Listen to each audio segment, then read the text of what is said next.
Today, we will discuss a scenario that is hard to imagine but very real for the modern world, an economic exile, in which the entire global financial system turns its back on you overnight.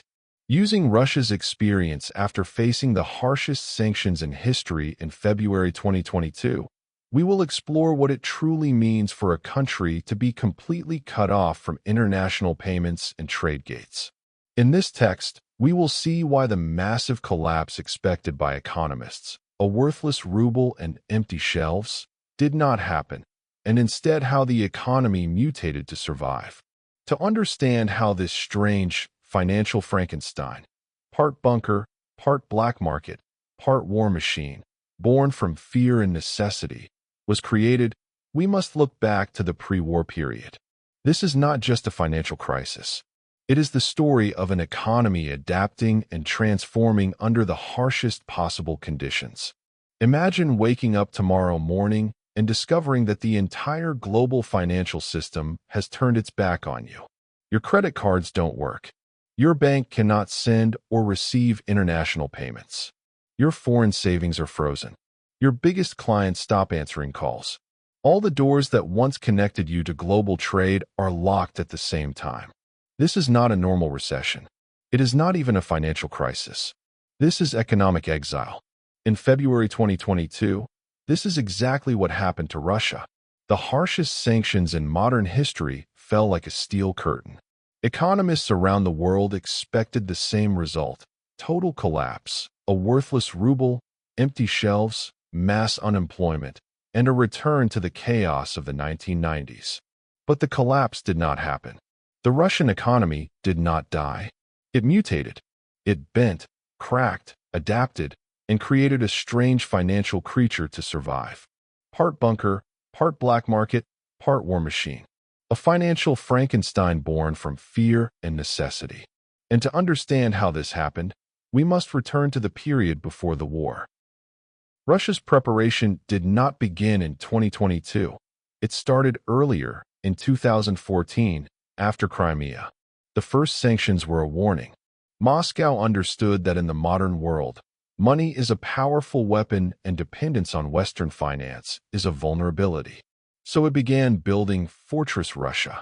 This was not a military fortress, but a financial one. The central bank massively sold U.S. government bonds. Once considered the safest assets in the world, these papers were now understood to be under the control of the very countries that could impose sanctions. They sold them and used the proceeds to buy gold and Chinese yuan. Gold because it is physical, offline, and cannot be easily interfered with. The yuan because China was the only major developing power unlikely to join Western sanctions. By 2022, Russia had over $630 billion in reserves. When sanctions hit, the West froze half of it, the part held in Western currencies. But the rest, held in gold and yuan, was safe. This was food stored for the bunker. One of the key rules of surviving financial exile is this: if you risk being outside the system, store your wealth outside the system. Everything was overturned at once with the sudden start of the invasion. Panic spread through society at lightning speed. The ruble collapsed. Endless lines formed at ATMs, and inflation spiked, becoming daily reality. Western companies leaving the country overnight felt like the end of an economic era, and in such moments, systems usually break completely. But the central bank's response was remembered for its harshness. Interest rates were instantly raised to 20%, making borrowing impossible and effectively forcing people to save. The state tightened capital controls so severely that citizens could not move their money abroad, and dollar accounts were frozen. The most interesting and decisive move in this historic process was the order given to oil and gas giants. Exporters were forced to sell their foreign currency earnings and buy rubles. This created artificial demand by law. As a result, the ruble stabilized and, paradoxically, was even labeled for a time as one of the best-performing currencies in the world. But this success did not come from economic health. It came from the government gripping the currency's throat. This reminded us of a truth. Stability can be created by force, but prosperity cannot. The best metaphor is this. In a storm, you tie a tree with iron poles from every side so it does not fall. The tree stands upright, but it no longer grows on its own, and its branches cannot sway freely. Stabilizing the currency was not the end. The real danger was energy exports. Europe, the biggest customer, turned away, and the G7 imposed a $60 price cap, theoretically a death sentence for the Russian economy. Without Western insurance, shipping, and financial support, it seemed almost impossible for giant tankers to enter world ports. In theory, this was economic execution. So Russia built a shadow fleet. Hundreds of old tankers were bought under the names of companies registered in Dubai, Hong Kong, and India. These ships turned off tracking systems, transferred oil in the middle of the ocean, and delivered it to new buyers in Asia.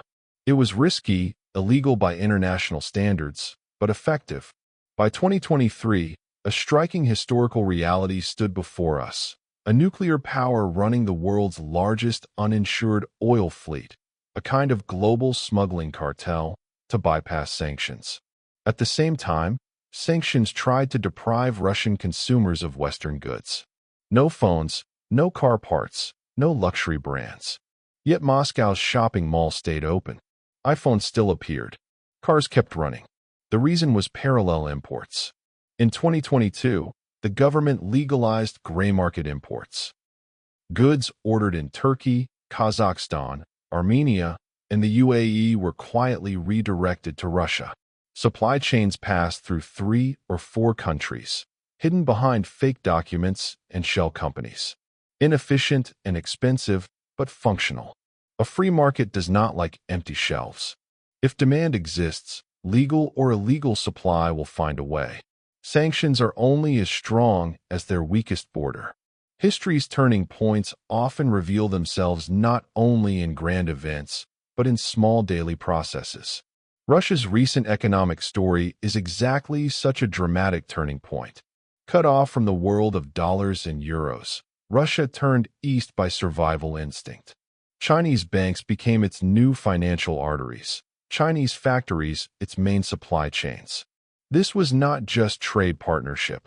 It was a new economic dependency silently filling the space left by the West. But this new path was not smooth. The rupee trap in relations with India exposed a painful reality.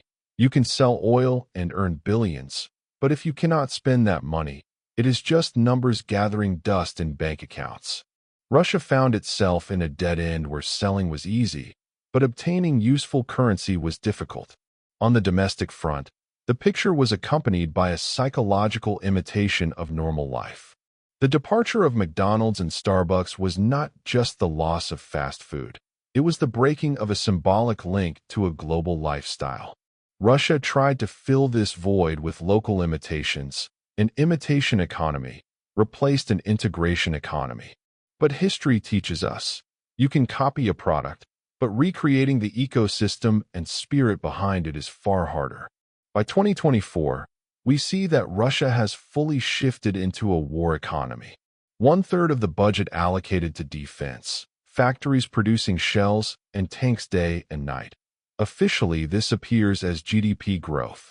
But in reality, it is a paradox. People receive wages, factories operate, yet what they produce is not wealth for the future, only materials destined to be consumed at the front. The human crisis Russia faces is not just statistics. It is the loss of civilizational energy as hundreds of thousands of engineers, programmers, doctors, and entrepreneurs leave the country. While war factories demand workers, mobilization rips those workers from society. A state can print money, but it cannot print people. When foreign companies tried to leave, the state acted like a mafia boss, seizing their assets and distributing them to loyal allies. In such an environment, investment is no longer a promise of the future. It is merely a hostage. So how did the system remain standing despite all these losses?